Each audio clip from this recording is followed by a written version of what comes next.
We all face that constant flood of information, right? Trying to filter it all down. Wow. Well, today we're cutting through the noise. We've got a case study that really makes the choice crystal clear. We're looking at an AI SEO agent used by a local business, auto glass repair of STL. And the initial finding is, frankly, why we're even talking about this. Exactly. 159.74% increase in calls, just from SEO efforts, and in only 30 days. That headline figure really grabs you. So our mission today is to break that down. We need to distill how this one company saw such, dramatic growth with automation. And how it replaced what was, for them, a really confusing and expensive system. Right. We're looking for the actual mechanisms behind that kind of rapid turnaround. And that previous system is really where the story kicks off. The owner, Adam McChesney, he was spending a lot of money on that classic fragmented SEO toolkit. The usuals: SemRush, Ahrefs, Moz, Ubersuggest, all of them. But he found that relying on that expensive stack led to, well, high costs and pretty subpar results. And that's the key question, isn't it? If these are the industry standard tools, why do so many pros get stuck in that cycle of high spending and just data paralysis? Yes, exactly. It's because those tools are all about diagnosis, not execution. They're great at telling you what is wrong, but you or your team still have to go in and manually fix all those thousands of issues they find. And that's the gap. That's what was holding back growth. Precisely. The shift to this AI agent, it created an actionable feedback loop. It didn't just dump data on him. It automatically acted on it. That's why he called the results honestly insane. So if we move past the theory, what did this actually look like day to day? What was the one function that delivered the biggest efficiency gain?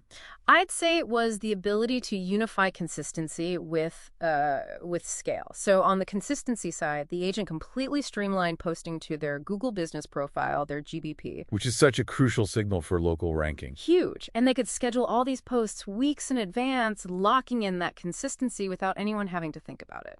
Okay, and the scale component. Yeah. Because that's the real game changer for a busy owner. That's the aha moment. The case study points out the ability to execute mass SEO changes. So think about updating headers across, say, a 50-page website. Oh, that's hours of a developer's time, easily. Hours. And here it was done in 30 minutes. 30 minutes. Exactly. That shift from hours of manual work to half an hour of automation, that's the core insight. It shows how cutting out all those tools and API calls translates directly into, immediate opportunity. So it's not just saving time, it's actively building the business. Right. And for the user, the agent was also giving weekly SEO tasks, proactive suggestions. It was constantly turning that high-level data into direct actions to keep the site healthy. Let's get into those tangible outcomes. We're looking at May 2024. The total call volume jumped to 1,091. And that's up from 683 the year before. That is a massive jump. That's just rapid conversion. And on the technical side, the site health score improved to 98%, which is incredible. It fixed over 1,200 separate issues automatically, and website impressions shot up by over 126%. And if you look at the raw web metrics, the story just gets stronger. Total clicks went from 143 to 242. Almost double. Yeah. And impressions rose from about 10.6 thousand to 13.4 thousand. But here's the one for the SEO pros listening. The average keyword position. It advanced from 22.9 to 19.6. So getting onto that coveted second page, pushing for the first. And that rapid movement in the rankings, driven by that constant automated execution, that's the engine that produced all those phone calls. So the takeaway here seems pretty clear. It's about the power of having one unified, automated, and frankly, cost-effective tool that can just replace that whole complicated, expensive stack. It's a consolidation of both insight and action, and that's what delivers these kinds of results so quickly. It really puts things into perspective. It does, and it leaves me with the final thought, really a question for everyone listening.